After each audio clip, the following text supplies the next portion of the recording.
Sudah bersama saya di sini ada Andisa Menur Maulani dari E27 dan Yusuf Wujanarko dari Pikiran Rakyat, penerima GNI Newsroom Leadership yang akan menceritakan pengalaman mereka dalam mengikuti program ini. Anissa, program ini bernama Newsroom Leadership. Ya. Nah, apa makna sebagai seorang pemimpin di ruang redaksi dan bagaimana perubahan gaya pemimpinan Anda semenjak mengikuti program ini berubah? Oke, terima kasih Mas Jason. Sebagai pemimpin di ruang redaksi, satu hal yang saya pelajari adalah kita harus menjadi lebih dari sekadar jurnalis. Awalnya saya pikir bahwa, dengan saya menjadi seorang editor, maka saya adalah seorang jurnalis plus seorang manajer untuk tim saya. Tapi sejak saya mengikuti program ini, saya belajar bahwa di masa sekarang, terutama, seorang editor itu juga harus bisa berpikir seperti seorang product developer di sebuah startup.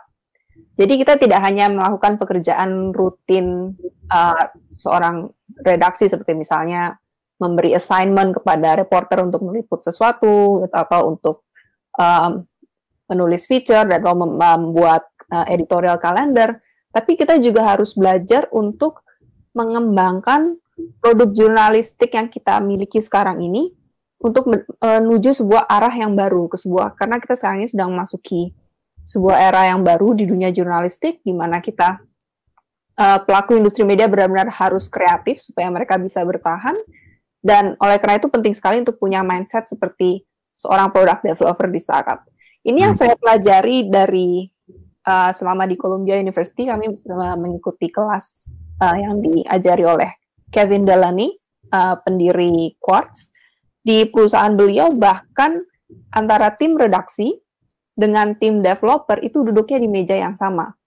Itu tujuannya adalah supaya kedua tim itu bisa saling bekerja sama dengan erat, supaya developer bisa tahu bagaimana cara jurnalis bekerja dan berpikir, dan jurnalis dan redaksi sendiri mereka juga tahu proses mengembangkan produk itu seperti apa. Jadi supaya ada terjadi pertukaran pikiran dan sinergi antara dua bagian ini, karena memang peran mereka di industri media saat ini itu penting sekali.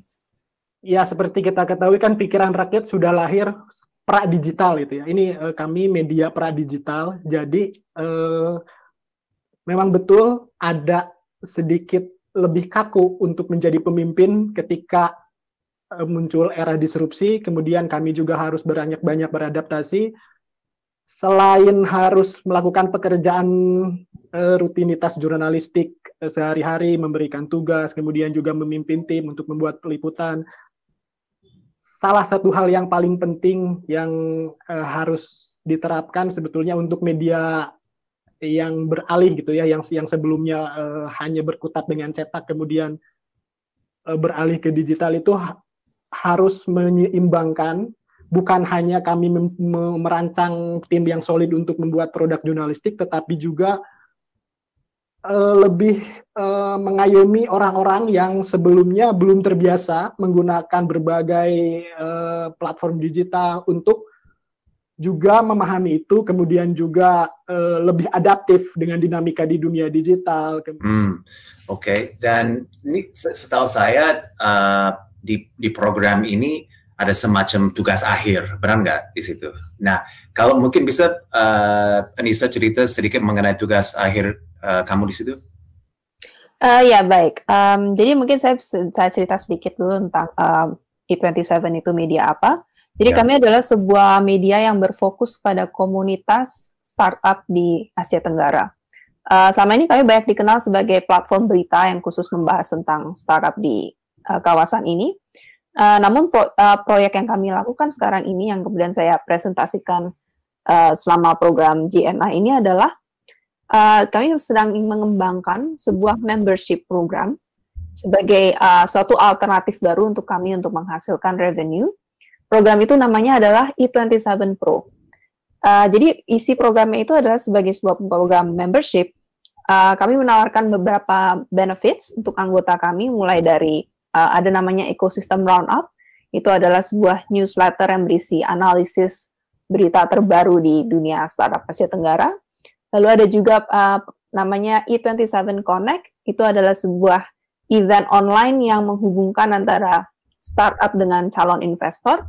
Lalu kami juga punya database startup dan investor di kawasan Asia Tenggara. Lalu juga yang paling baru, yang baru di-launching adalah Perks. Perks itu jadi, kalau Anda menjadi member E27 Pro, maka Anda akan mendapatkan diskon untuk beberapa layanan, misalnya seperti HubSpot, AWS, dan lain-lainnya yang kira-kira akan dibutuhkan oleh sebuah startup. Jadi pada awalnya rencana kami adalah meluncurkan program ini di bulan Mei, tapi kemudian terjadi pandemik, ada beberapa revenue stream kami yang berupa offline event yang terpaksa harus ditunda, dan ini mengharuskan kami untuk segera berganti haluan dan akhirnya meluncurkan program membership ini pada bulan Februari. Sekarang kami sudah punya lebih dari 100 member, jumlahnya terus bertambah, kami juga terus mengembangkan produknya, menambah fitur-fitur baru, so ya itulah yang sekarang sedang kami kerjakan. Wah, menarik tuh. Selamat ya, udah 100, lumayan. Ya, terima kasih. Kalau Yusuf, tugas akhir udah selesai belum? Sudah selesai. Sebetulnya sedang terus berjalan, dan dalam beberapa tahun ke depan masih akan terus berkembang. Seperti apa itunya? Oke. Tugas terakhir kami di Pikiran Rakyat yang saya bawa ke Google itu, saya sebutnya proyeknya saya namai Intercommunity Newsroom. Intercommunity Newsroom ini cuma istilah yang kami pakai karena kami tidak menemukan istilah yang tepat di luar sana. Sederhananya, Intercommunity Newsroom ini adalah model bisnis yang mengaplikasikan model bisnis sharing ekonomi ala Gojek atau Grab ke dalam bisnis media, seperti itu. Jadi kami sebagai media Pikiran Rakyat bekerja sama dengan banyak tim konten kreator di berbagai daerah di Indonesia, bukan hanya di Jawa Barat. Kalau selama ini Pikiran Rakyat identiknya dengan Jawa Barat dan Jakarta, kami memperluas area cakupan. Jadi kami bekerja sama dari berbagai provinsi dengan tim kreator dari berbagai provinsi untuk membangun ekosistem kemitraan. Untuk mengoptimalkan, sebetulnya tujuannya adalah mengoptimalkan peluang kerja bagi banyak orang. Mungkin banyak konten kreator, penulis di luar sana yang kebingungan untuk hidup dari kemampuan itu gitu. Mereka punya skill untuk menulis, tapi mungkin mereka belum tahu bahwa dari menulis itu, dari membuat konten itu mereka bisa menghasilkan uang, seperti itu. Jadi kami membuat kemitraan lah dengan berbagai tim. Kami katakannya mitra dari berbagai daerah. Prosesnya masih terus berlangsung dari tahun lalu, kemudian sempat berhenti karena kemarin ada pandemi, sampai hari ini juga. Tapi pertumbuhannya walaupun lambat, tapi terus merangkak naik seperti itu. Traffic kami juga terus meningkat. Kalau itu bisa dijadikan parameter untuk menunjukkan bahwa kami bertumbuh, itu bisa dilihat dari traffic kami yang terus meningkat dan area cakupan peliputan yang juga terus makin meluas seperti itu. Ya, mudah-mudahan sih. Menarik sekali. Well, oke, jadi ini menarik sekali, tapi karena waktunya terbatas, saya cuma mau minta kata terakhir dari kalian masing-masing mengenai misalnya insights atau rekomendasi atau saran atau sesuatu yang insightful yang bisa disampaikan hari ini kepada semua wartawan yang nonton hari ini. Silakan Anissa.